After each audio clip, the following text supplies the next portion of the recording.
Dobrodošli na kanal Prijavite se, klik na subscribe. Anabela i Gagi ne prestaju sa svađama u koje redovno uključe i Lunu. A u konfliktu koji je izbio sinoć uključili su i bivšeg zeta Slobora Danovića. Ja sam kroz Zadrugu 2 uvideo da je Marko dečko za Lunu, rekao je Gagi. Ja sam to i odobrila u video pozivu za moj rođendan. Savjetovala sam tada Lunu da ga sluša i prati, jer je dečko iskusan i stariji, vodit će je, rekla je Anabela. Smatram da Anabela nije bila za vezu u Zadruzi 2, što će ona da poreče, dobacivao je Gagi. Nisam bila za tu vezu kasnije, zbog onoga što sam videla, zato što je bila nesrećna, rekla je Anabela i dodala.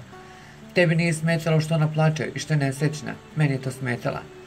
Tvoj interes je bio da tvoje dete plače i ždere se na klupici. Ja nisam imala taj interes. To ne košta milione, po mom mišljenju, zaključila je Anabela. Marko nije mogao više da sluša ovu priču, pa je dodao. Da li je više plakala, doživljavala nervnih slomova u Zadruzi 1 ili 2, pitao je on Anabelu. Ona nije zaslužila da joj se to ponovo dešava. Ako ti prvi pljuneš tog čoveka koji je tako postupao na osnovu svojih pogrešnih poteza, da li je normalno da ti jednu devojku koja je emotivno slomljena prevaspitavaš na način koji se ti prevaspitavao? Pitala ga je Anabela.